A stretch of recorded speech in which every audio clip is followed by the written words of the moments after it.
Olá pessoal, tudo bem? Hoje a nossa aula, o objetivo dela é falar sobre o papel do relevo e dos organismos na formação do solo. Lembrando que além do relevo e dos organismos, há mais 3 fatores de formação que a gente vai abordar ao longo das próximas aulas.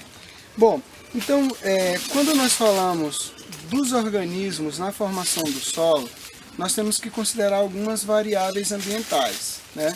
E as variáveis ambientais que precisam ser consideradas de imediato é a umidade e a temperatura, porque tanto a umidade ou a disponibilidade de água no ambiente e a temperatura vão regular a atividade biológica. Então, se eu tenho um clima muito seco, a atividade biológica é restrita. Se eu tenho um clima muito frio, a tendência também dessa atividade biológica ser restrita. E aí, quando nós falamos do papel do organismo na formação do solo, nós temos que considerar a diversidade de organismos que atuam na formação desse solo. E um dos principais são as plantas, né? Então, as plantas elas têm um papel fundamental na formação do solo por este motivo aqui, ó.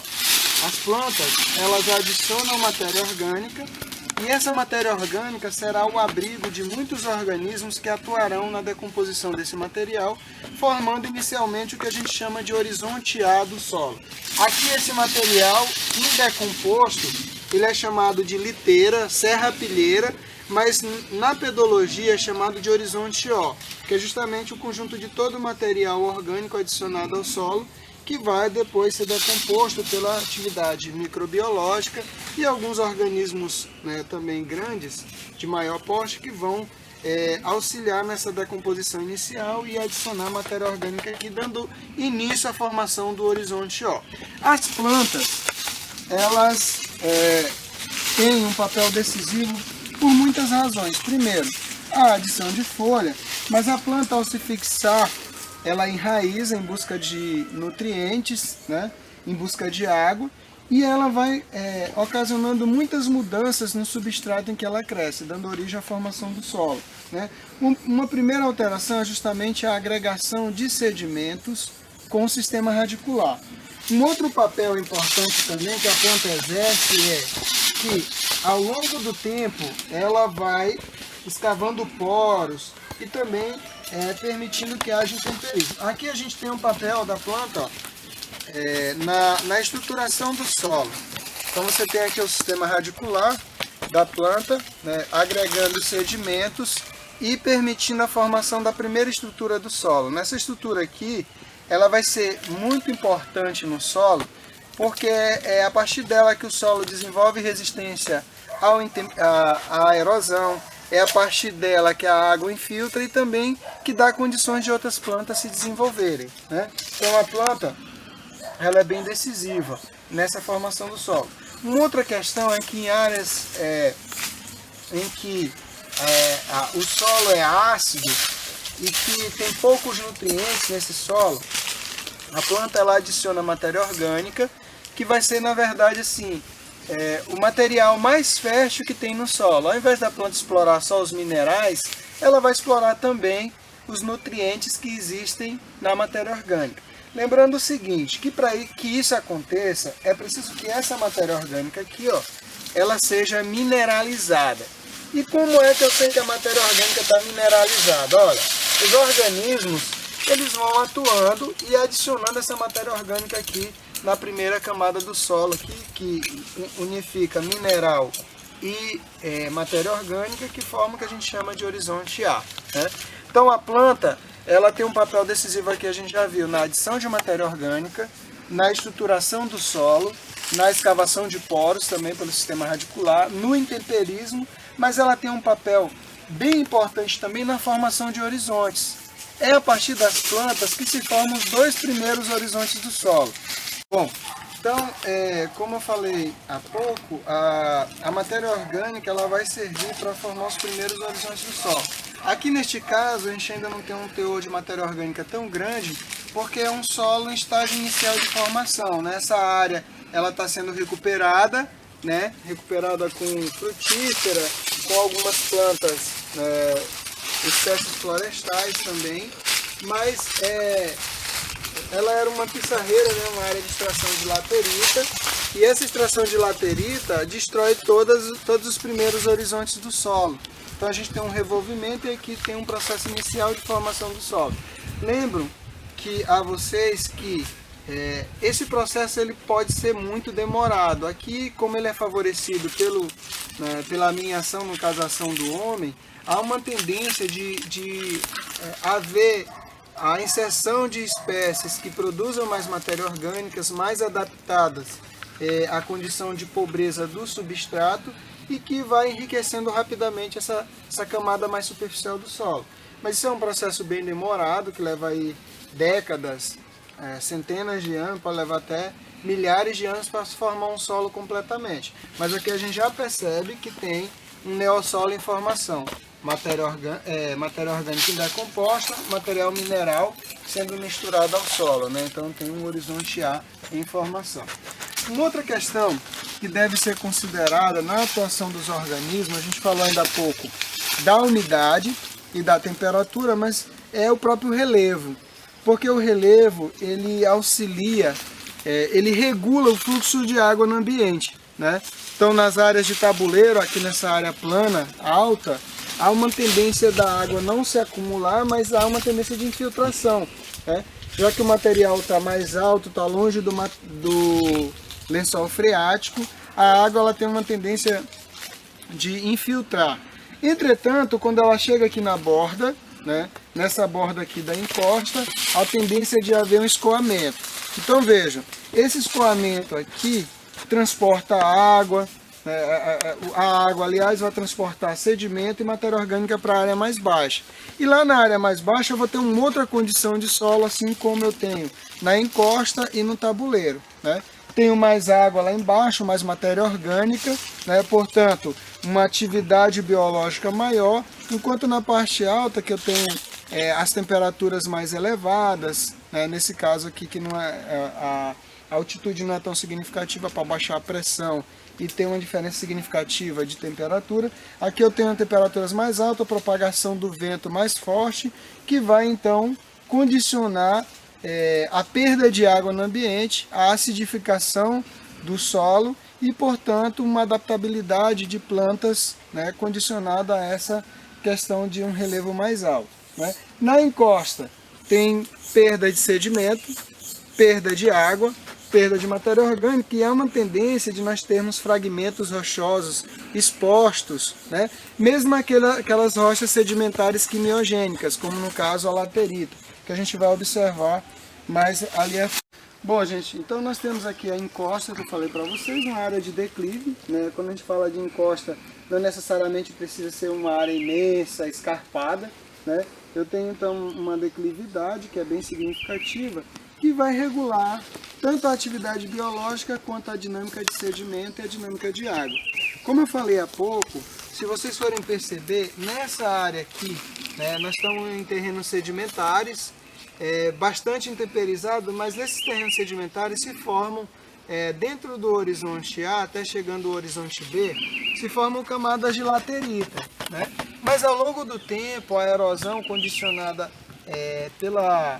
pelo declive vai permitindo que esses fragmentos rochosos eles apareçam, eles fiquem expostos à superfície.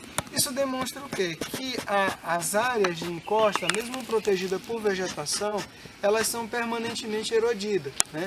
A erosão ela é um fenômeno natural associado aí ao relevo, que também vai auxiliar na atividade biológica, seja em algumas áreas, quase sempre, a retirada de matéria orgânica prejudicando uma área, mas na outra, a outra área sendo favorecida, né? Nas áreas mais baixas. Isso explica porque quase sempre a agricultura familiar busca áreas de planície para se desenvolver. Por quê? Porque lá tem mais matéria orgânica, mais argila e mais água, ou seja, um ambiente mais propício à atividade biológica, que quase sempre então é a área que o pessoal faz roça, desenvolve os seus cultivos, né? Por conta da questão da atividade biológica e da matéria orgânica. Uma outra questão que tem que ser observada aqui é a dinâmica de água, né?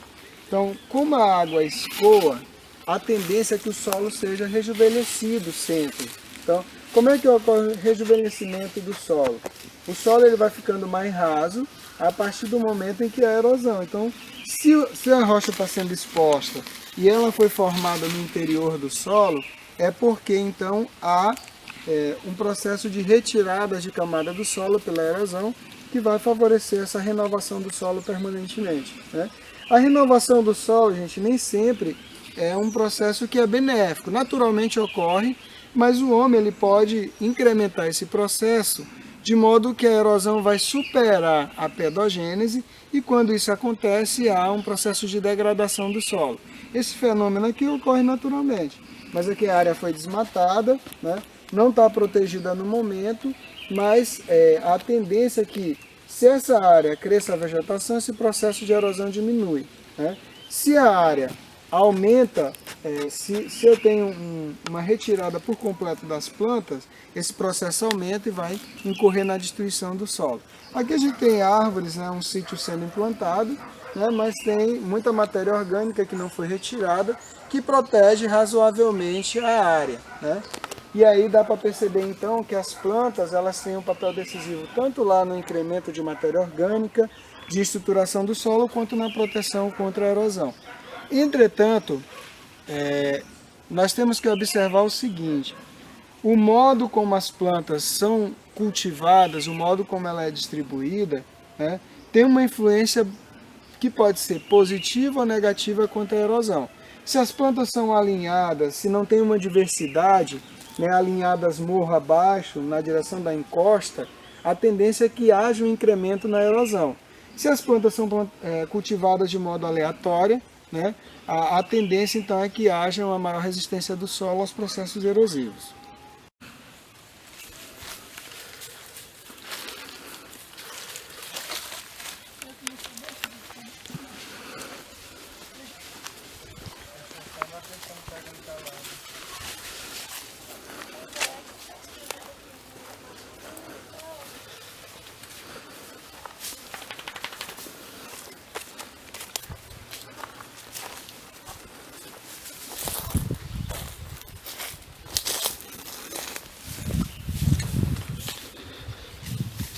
Então, pessoal, aqui dá para vocês perceberem um pouco a diferença de uma área que é cultivada, ou seja, da influência do homem na formação ou destruição do solo, para uma área de vegetação nativa, né?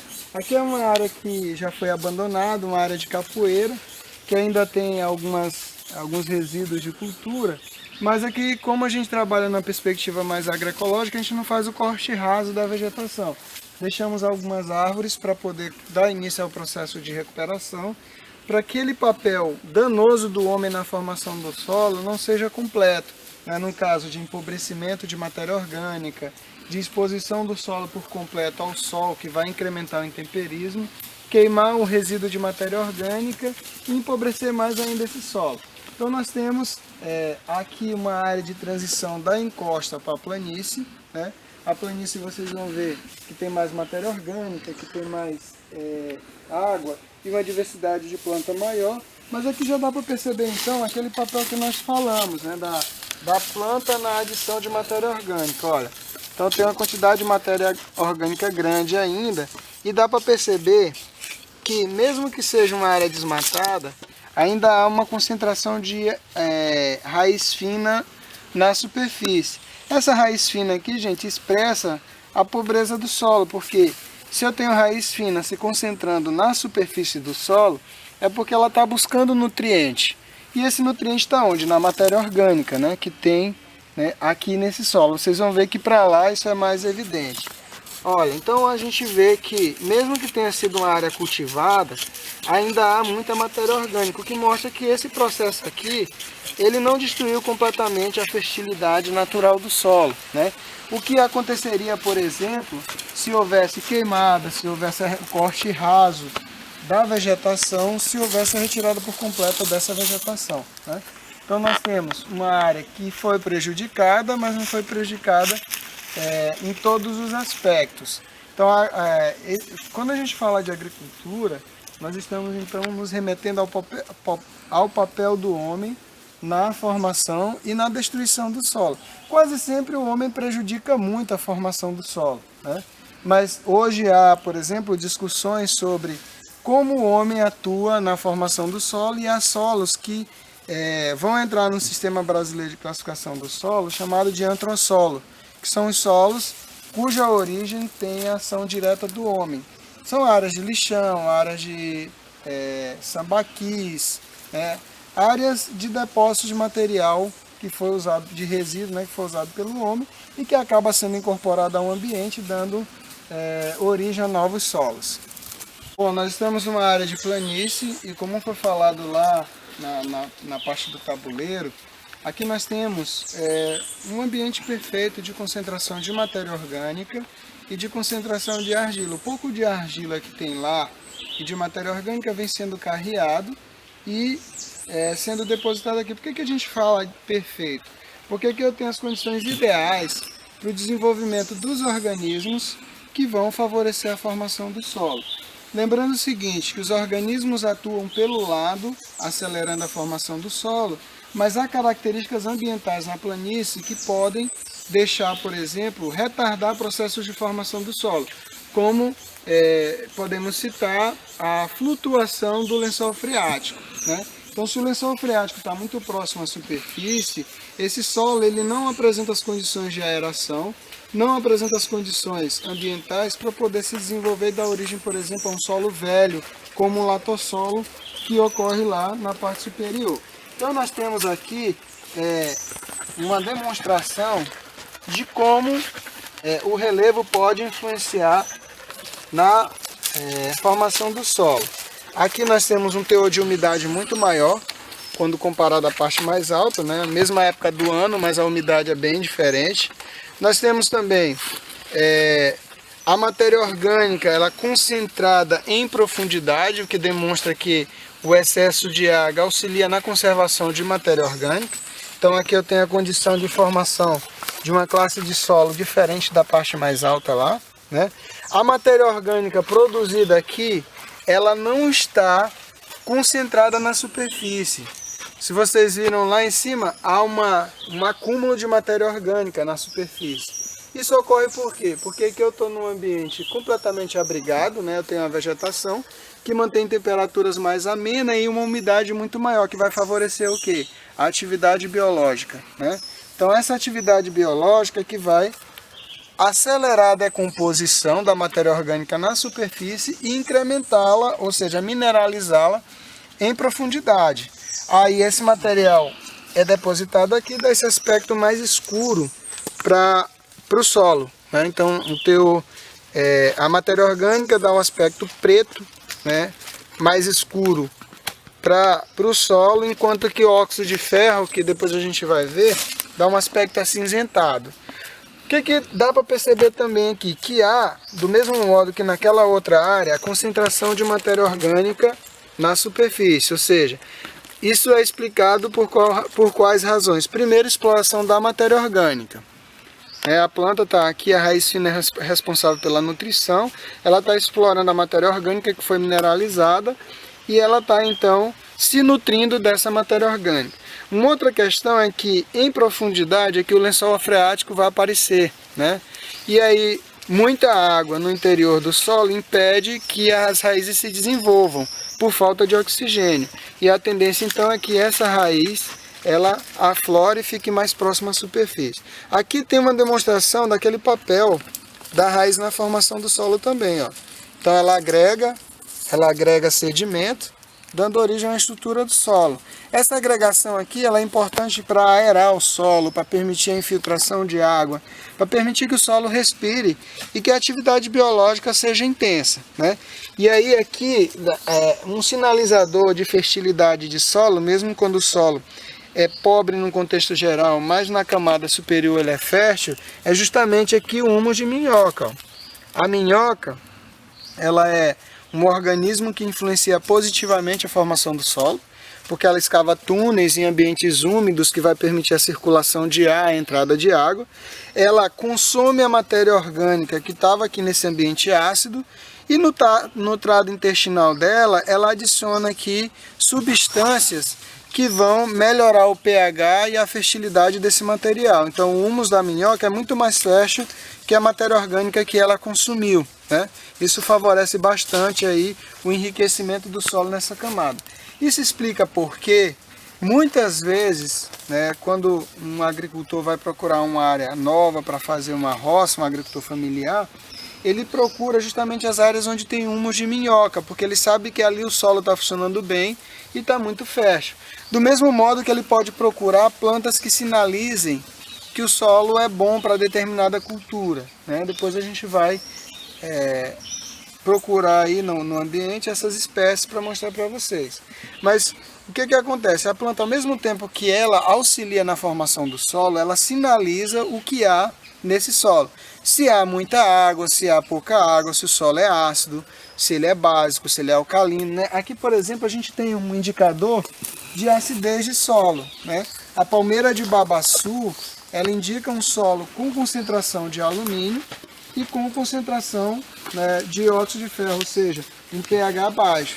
E aí quando a gente fala do Maranhão, o Maranhão tem uma abundância de palmácea, quase sempre isso é um indicador de solo pobre. Uma outra planta que indica a pobreza de solo aqui é o tucum, né? Outra palmácea indicadora de pobreza de solo. Enquanto que a jussareira, ela indica um alto teor de umidade, né? Eu não tenho jussareira que não seja cultivada em áreas que não tem alagamento, né? Porque ela é uma planta que depende muito de água e ela vai crescer então nas bordas das pequenas nascentes, dos pequenos rios, né? Porque ela é esse indicador aí e favorece também a manutenção da umidade no solo. Uma estratégia que as plantas desenvolvem para se adaptarem é essa estratégia aqui. Eu tenho um babaçu que ele auxilia na formação do solo, mas ao mesmo tempo ele não tolera alagamento.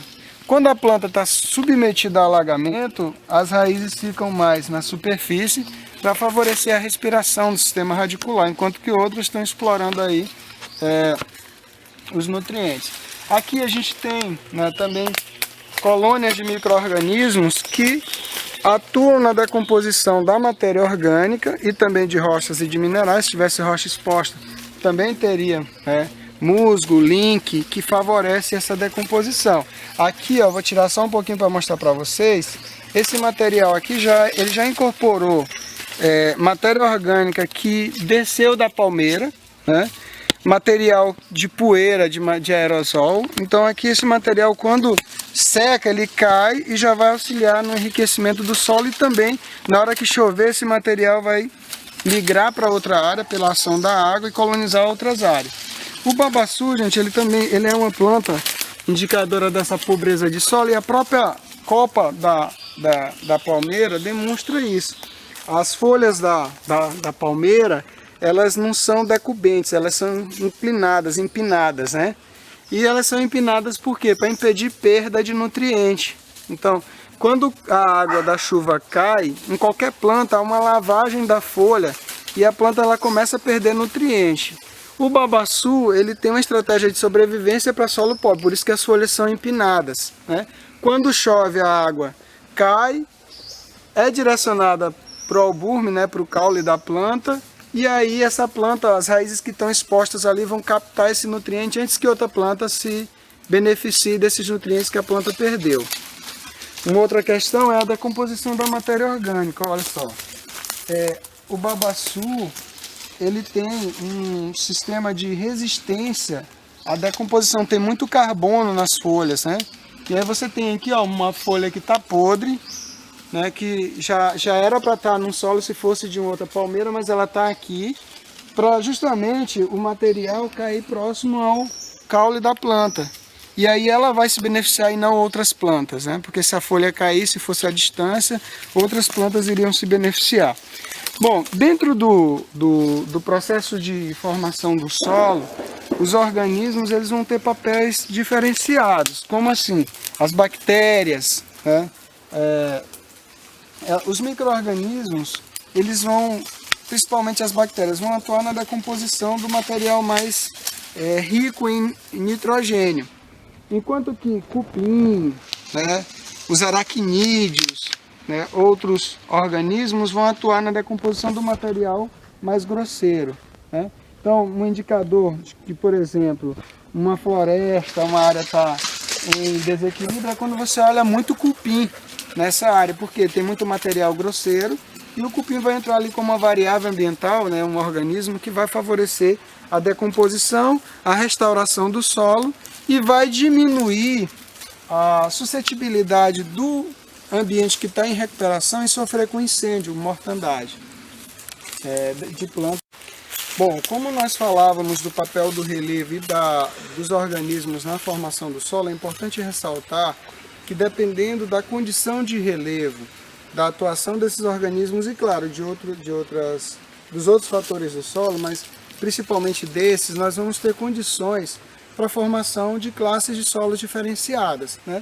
Enquanto lá na parte alta, lá no tabuleiro que nós falávamos, eu tenho uma maior infiltração, eu tenho material mais ácido, mais drenado, há uma tendência de se formar solos velhos, né, como os latossolos.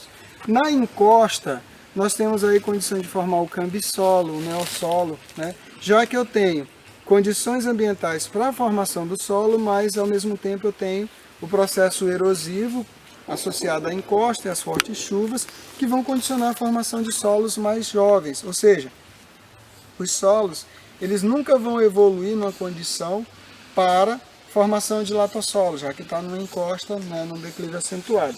Aqui na planície, eu já tenho condições para formação de solos aí, relacionados ao excesso de umidade, que são os neossolos flúvicos, os organossolos, mas principalmente nessa área aqui os gleissolos, né? Então, como nós falamos, essa diversidade de solo, ela vai depender então da escala de análise. Se eu pegar uma escala de análise pequena, na escala de 1 para 1 milhão, a diversidade de solo numa área pequena como essa não aparece. Mas se eu pegar uma escala de 1 para 20 mil, 1 para 40 mil, uma escala maior, eu vou ter uma diversidade de solo muito grande, né? De uma distância aí de 100 metros, eu posso ter a ocorrência de latossolo, argissolo, cambissolo, neossolo, gleissolo, né? Dentro de uma pequena área. Voltando ao papel dos organismos, o que eu mostrei para vocês ainda há pouco é que quando eu tenho, no caso, o cupim, mesmo sendo o cupim, né, que fica na árvore, aéreo, não é terrestre, eu tenho então um indicador de que tem excesso de matéria orgânica no ambiente. Como nós estamos numa área pequena, as árvores elas nunca chegam a uma condição clímax, né? O bioma as plantas elas tendem sempre a entrar em desequilíbrio porque eu tenho estrada de um lado, área desmatada de outro, área agricultável ou agrícola de outro. Isso vai impedindo que as plantas entrem em equilíbrio. As árvores grandes elas vão sofrendo com a ação do vento, a atuação de pragas, de doenças, e aí chega um momento que elas vão tombar, né, em função dessa doença. E aí fica material disponível para que esses organismos eles atuem como cupim, né? Ou seja, o solo vai sendo enriquecido pela atuação desses organismos, mas ao mesmo tempo o aporte de matéria orgânica vai diminuindo, porque as árvores de maior porte vão morrendo, né? Então há um processo de sucessão ecológica permanente, não há o estabelecimento da condição clímax. Como aqui é uma área que também está se tornando sítio, tem cupuaçu, tem a juçara plantada em meio à vegetação nativa, nós temos então um sítio que vai se equilibrar, mas as outras árvores de grande porte, como o guanandi, o bacuri do brejo, a paparaúba, a tendência deles é morrerem com o tempo. Bom, gente, aqui tem um exemplo de como os organismos atuam na formação do solo. Aqui eu tenho um salveiro, a saúva. Ela tem um papel importante na formação do solo, mesmo que ela impacte a vegetação, mas ela tem um papel importante. Ela escava aqui, né, túneis para formar a sua colônia lá embaixo. Ela transporta a matéria orgânica para o interior do solo, né? Então ela vai enriquecendo o solo em profundidade, porque essa matéria orgânica, boa parte fica lá, ela não consegue descartar toda depois que se utiliza dos fungos que colonizaram essas folhas e serviram de alimento. Os túneis favorecem a infiltração de água, a circulação de ar, e o material que ela traz para a superfície é um material do horizonte A, do horizonte E, do horizonte B, que ela traz como benefício a estruturação desse material. Essas pequenas estruturas aqui, a formiga, para carregar uma quantidade de sedimento maior, ela adiciona saliva, agrega o sedimento e transporta para fora. Esse material aqui, ó, dá uma aeração maior para esse sedimento, né? Esse sedimento depois ele vai sendo espalhado e algumas plantas podem até se favorecer dessa aeração. O único dano é que quando ela ocorre em grande quantidade no ambiente, e só ocorre quando tem desequilíbrio, é danificar a copa das árvores, né? Inclusive ela pode até matar algumas plantas, principalmente as cultivares. Mas em geral tem um benefício, né? Esse benefício é que ele vai se manifestar ao longo de muitos anos, porque um formigueiro ele demora, né, a migrar de uma área para outra, e ele só vai se dividir quando a população estiver muito grande, mas num ambiente sem grande desequilíbrio isso não acontece, porque vem um tamanduá, diminui aí a quantidade de indivíduos, vem, sei lá, uma série de organismos que consomem essas formigas e acabam diminuindo essa população, diminuindo o impacto que ela tem sobre a vegetação.